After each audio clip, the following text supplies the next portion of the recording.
Hey guys, Allie Marie here with My Catholic Perspective. I wanted to share some exciting news with you. If you are not a patron or if you don't follow me on social media, you may not have heard yet that I am officially enrolled and have started courses at the Catechetical Institute at Franciscan University of Steubenville. I recently discovered that my diocese had actually received a grant that anybody within the diocese can attend the Catechetical Institute free of cost. I have been wanting to return to school for so many years. If you follow me here on this channel, you know that. But I really struggled because I didn't want to attend like a knockoff university. I have children, I'm married. I couldn't do something that was going to be local to us because there's no really foundationally good Catholic private college in the area. So not only did I struggle with that regard of like, you know, everything would have to be online. It's probably going to be like $40,000 a year. I'm gonna have to take out student loans or find a source of funding. Like, I did not know how this was gonna work out. And, you know, maybe I would just take one course a semester and be done in 20 years. Who knows? And I also struggled with not wanting to have to take all of the irrelevant courses like chemistry, calculus, all these different things, totally not applicable to theology. The fact, you know, I'm very much a trade school type girl. I went to Western Michigan University for about a year or two, year and a half, studying interpersonal communication because I wanted to be a marriage counselor. And I ended up leaving because it wasn't a good fit for me, and I went to massage school. And I'm a licensed massage therapist. That's what I do by trade. And so now I would like to officially add under my belt that I would be a certified catechist, and even potentially, should this course go well, which so far I'm loving it, I'm looking forward to sharing a little bit with that with you here today. But should that go well, they also have like an advanced catechist certification. They have RCIA certification. There is a whole gamut of ways to continue to advance my faith life, knowledge and personal experience, like family stuff and everything else. So I'm really excited to be able to just start with this foundational piece of becoming a certified catechist. When we lived on the east side of Michigan, I had attended St. Joseph, and I actually served as a catechist for, I believe it was 7th graders. And I really enjoyed it. They said that I had to become a certified catechist, so I was going to start the courses over there, but my husband's job didn't work out. We ended up moving back to Kalamazoo, and everything kind of just fell to the wayside. We started having children. I haven't been like reading my Bible maybe as much as I really want to be. I haven't been able to get that quiet meditative time. Obviously when I rock my daughter to sleep, I've shared before, I pray the rosary then. So I do still have elements of my faith life, but I feel like not a lot of them were intentional. And this very first workshop that I've taken through the Institute, through Franciscan, is all about the vocation of the catechist. In Catholicism, I feel like a lot of the time we look at the word vocation and I automatically see marriage, religious life, holy orders. You know, what is your vocation? And that is such a major thing to discern. But vocational discernment goes so far beyond that. And I honestly didn't even think of my channel as a vocation, so to speak. I had converted to the faith in 2013, in March of 2013, and then in July of 2014, so a year and a couple months later, I started this video blog. I had a friend who was asking all these questions about the faith, and I was answering them, and I really felt this just dramatic call to start sharing it via video, to share these misconceptions that were out there about the faith, about purgatory, about the communion of saints, about the Eucharist, about the Pope, about, the Reformation, everything. And the church had answers, right? Like, I knew from my RCIA class, I went to a private Christian school system, one of the best in Kalamazoo and in the area. And so I knew the Judaic roots. I'd studied Calvinism, the Reformation. I'd studied, we'd been to synagogue. We covered all the different religions and ultimately came back to like why we choose Christianity. And that was my very first video, is why I choose Christianity. And so now, looking back at that was a vocational call that God had put on my heart. Growing up Protestant, I didn't know that being a catechist was a thing. I knew that I was a catechumen, through RCIA, and I was just looking in one of my reference books, looking for the word catechist, and catechist wasn't there, of course, but catechumen was. And one of the early apostolic meetings, they actually had said that someone had to be a catechumen for 3 years to prove their earnestness. So right now, if you want to become Catholic, you go to RCIA, and it's about a 9-month-long program. It starts in September, and then you're confirmed in Easter. So, 7 to 9 months, something like that. And you attend that, and some people don't want to do it. They're like, I'm Christian. I accept that it's the Eucharist. I don't want to have to go through these courses. And some priests allow that. Some priests say, it's not that big of a deal. You obviously have a firm foundation in the faith. We'll just confirm you. We don't need to go through the whole thing. Honestly, that's a huge disservice to the Catholic, to the one becoming Catholic. The fact that in the early church, you needed to prove your earnestness, that the catechumen should go forward and sin no more. It's the opportunity to sit down with a priest and in a small group. I think I had 8 people in my RCIA class at our parish. The small group, the ability to sit down virtually one-on-one, right, with a priest. Other people would ask questions too, but I was like, well, here's what this says about Mary. So, this is what I've always known. So where's the proof that, what are you talking about? She's, the Ark of the New Covenant. What in the world does that mean? And what does this mean? And I asked all the questions, and without going through RCIA, if they had just been like, oh, you know what? You went to a private Christian school. You seem pretty well versed in the faith. You don't need to do this. This channel wouldn't exist. Without that, I would not have known the true depth of what the faith had to offer. Now, granted, my personality, I probably would have insisted. I probably would have been like, well, no, everyone has to go through it. Why wouldn't I? No, I'm doing it. I want to. I want to learn. I want to move forward and be able to ask these questions about what I've grappled with, because I'm not, yes, I'm willing to submit to the church. Yes, I know that there is a spirit of submission to doctrine that comes about, but that doesn't mean blind obedience. I want to understand it. I want to know if somebody asks me, well, why did you become Catholic? I want to be able to tell them. Body and blood of Christ.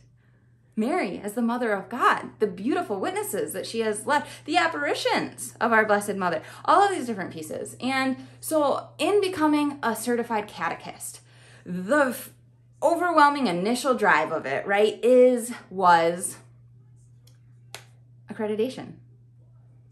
I love that it's through Franciscan. I think that that's wonderful. I think it's amazing that my diocese offers this. I feel like it was created for me.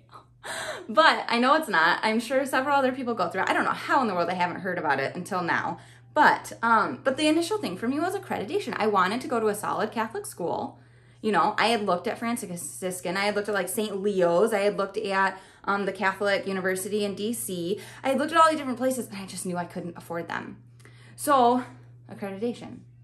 And now that I've started this, now that I finished this first workshop, the vocation of the catechist, where it talks about being a witness, where it talks about if you want to become a catechist, choose to be a saint, where it references the catechism to meditate on why God created the earth, going very much back to the basics, but also taking me, who I am, in my broken state, in my motherhood, in my marriage, in my life here in Kalamazoo, and saying, how are you being intentional about hearing Christ's voice so that you can be his echo? Because that's what being a catechist is about. It's about echoing Christ's voice. Yes, I can spew doctrine left and right. I can grab the catechism and reference paragraphs. It's what I've done in how many videos that I've posted. But a lot of times those videos aren't the ones that people relate with the most. Yes, there is a need and a call for, this is what the church teaches. But there's also a huge call for how God works in our lives on a day-to-day basis, being a witness to our experiences, which I have also done my best to incorporate, but I just can't honestly say that I have necessarily combined the two, as well as this vocation truly calls me toward. When I look at some of my past videos, it's like either I'm talking about a personal experience or I'm talking about doctrine. There's not much, there are some out there, obviously, where I talk about both, but a lot of the times it's like I'm either like, here's what the church says, And other times I'm like, this is my life. And while my life, I do like look to God in so much, I like have a very firm, it is a grace from God that I do not doubt his existence. I have been through my life is just, I'd recommend watching some other videos if you want to know some of the stuff I've been through and I'm currently going through. But like God is just there. And so this course, beyond accreditation, I'm learning. I didn't, and I can't even say that I didn't think that I could learn anymore because Catholicism has so many layers, but I did sort of think that, like, oh yeah, this is, I'm probably going to like get some basic stuff and I'll already know it. But then as it progresses, I'll probably start learning some things. That was pretty much how I was approaching this. I'm like, okay, this is just a formality, right? This is a formality. I have to do this, and then I can put those letters behind my name. I'll be a certified Catechist. It'll be great. But no, like, the workshop probably took me 3 hours. I don't know what the rest of them are going to look like. But this one, it had 8 segments. I did 1 per day. It has a video and then a question. I write a paragraph or 5, and then it goes forward from there. And I... they call you to introspect. They call you to do this. What are you going to do differently? How are you going to take this first step toward being more actively listening to Christ's voice? What step are you going to take to become a saint? What step are you going to take to be a person who says they're going to pray and then actually pray? So it's really convicted me in a lot of those arenas because, yes, I do seek God. Yes, I do, pull my Bible out from time to time. Yes, I try to read the daily readings. Yes, I try. It's Yoda, right? That says there is no try, just do. Or something. Somebody says it. It's not me. Because, gosh, I don't just do sometimes. I try. And I don't. So I'm really, really appreciating this experience so far. Just in so much as I'm going to start a new prayer journal. I have an empty journal that I can use to write people's requests down and even put their little handle down. If they ask for it through Instagram, I can put it down and I can follow up with them. Say, hey, you let me know that this was going on. Like, I've been praying for you. I actually have on a daily basis or a bi-daily, every other day, however that looks, whatever that list looks like.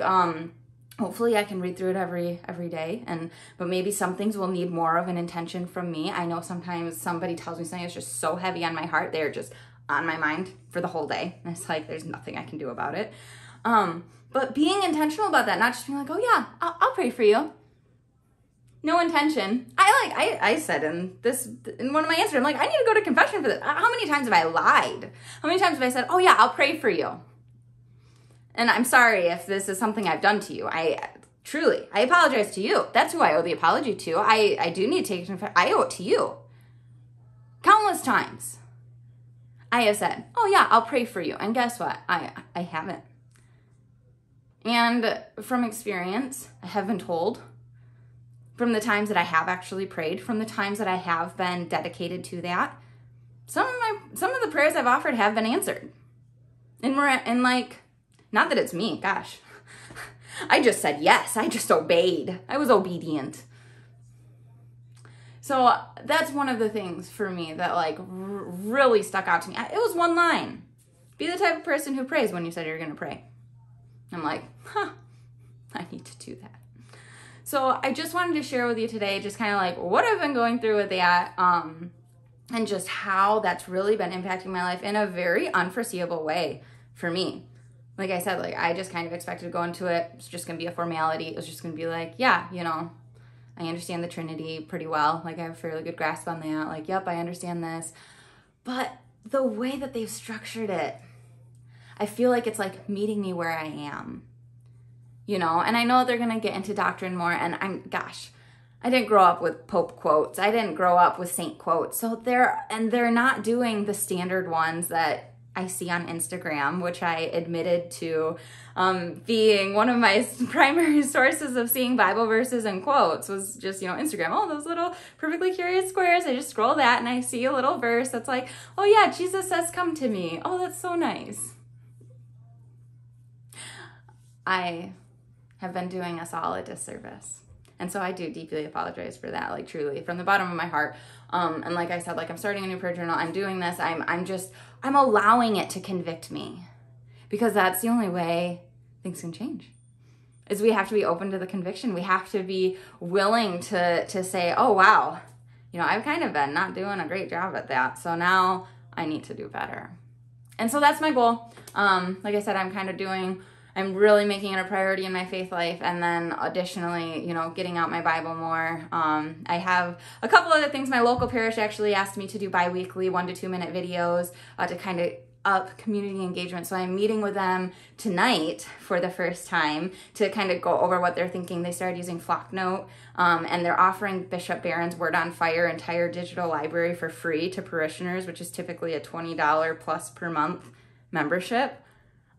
So, I mean, just amazing things going on there. So I'm definitely going to be utilizing like my Word on Fire Bible, because they want me to follow the liturgical calendar and kind of talk about what's going to be coming up that Sunday and why it's important that they come to Mass that weekend, which, again, if you've watched my channel, you know that Sunday Mass is a struggle for me. I grew up Protestant. It wasn't a mortal sin. It's, you know, it's something new to me. And somebody recently told me, well, it's in the 10 Commandments, you know, like Judaic times, keep the Sabbath holy. You know, and so even just that, like sometimes those simple truths can be so convicting. And so I'm just really looking forward to these new opportunities to pursuing the life that I have been vocationally called toward, because I'm not just supposed to be a catechist like in front of a camera. I'm not just supposed to be a witness to Christ's love like here when people can see me. Not, you know, like when I'm talking to her, like I do my best to like cultivate that area where the Holy Spirit is present. Like I do my best for that. Am I perfect? No. But I'm just looking forward to like being more intentional about that time that I am pursuing God, that I would be hearing those convictions, that there are going to be different avenues holding me accountable to the life that I have been called to, because it is a life as a whole. Not just when my husband is actually making me happy. Like, it's also when he's irritated me or done something that I think deserves irritation. Let me tell you. But, you know, we're all just doing our best. And that's all that we can do. Like, and continue to try to be better, right? Like, do our best, but always be trying to be the best version of ourselves, as Matthew Kelly says. So, God bless you. I wanted to share that with you today. I have some other stuff going on. I'll share other updates, you know, on Sunday, probably, hopefully. And yeah, I just hope that God grants you the resources that you need to draw closer to Him and in turn to those around you. That's my prayer for you every video, every week, every day. And gosh, He's really, I feel so strongly His presence in coming through that for me. So I can only pray that He puts the same types of things in your path. And I pray that you're able to make it a great day. I'll see you on Sunday.